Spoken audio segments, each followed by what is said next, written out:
That's actually a great job. Well, first of all, I'd like to touch base on one thing. First of all, why? Yeah. Why?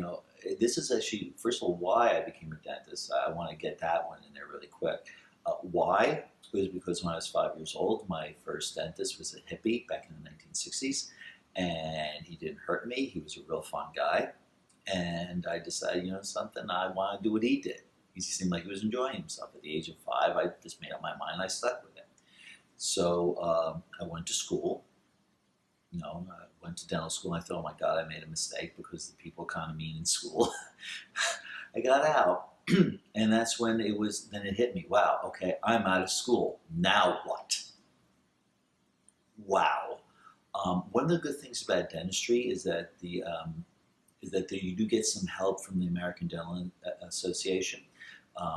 The ADA has a student dental association where they actually can help. There are placement services for these things. You can go to for internships to specialize if you want to specialize in things, even from things like a general practice residency to residencies in periodontics, other specialties, if you will. For myself, I did something really, really basic. I contacted the New Jersey Board of Dentistry and I said, hey, who's looking for an associate? And they gave me a few dentists to talk to, and that's how I got my foot in the door to work for somebody else.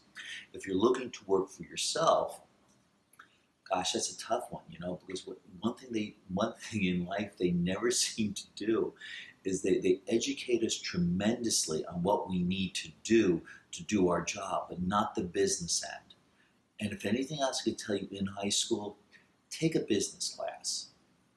Really important to give yourselves an idea what it takes to start a business. It's going to help you whether you become a dentist, a plumber, or a honey dipper, for crying out loud. Whatever business you're looking to start, get that so you understand what it is to set up a business, because that's going to be critical. Outside of that, it's easy enough to get a position. To actually start off on your own, that could be frightening. But I'll tell you something cool about dentistry. There's only one other job, and that's chiropractics, which have a lower failure rate.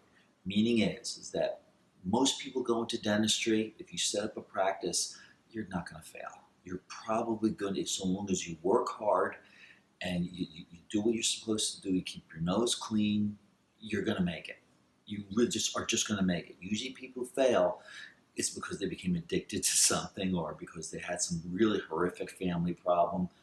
That's the great thing about this job. You can it's a good bang for the buck. I really would say that. And no, that's not why you're supposed to do the job. You're supposed to have some sort of passion. But the truth of the matter is that it's also good to know this passion also does come with the knowledge that it isn't like being a restaurateur, where you know that 5 years from now there's only a 25% chance that your place will still be open. You're going to do fine. So long, of course, as there are no major changes in technology, which can change the whole way dentistry is done.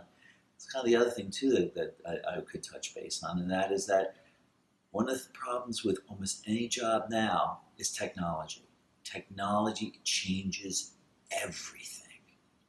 Everything. Every job is being touched by it, from robots that are on assembly lines to robots who are going to be preparing crowns for us. Like I could take a digital scan, essentially using a 3D camera, just with a wand, just scan over a tooth, and I'll have a mill which will just go ahead and cut a crown for me, and an hour later I cement it in somebody's mouth rather than ship it off to a laboratory somewhere. As I say, technology changes things, so you always got to keep abreast.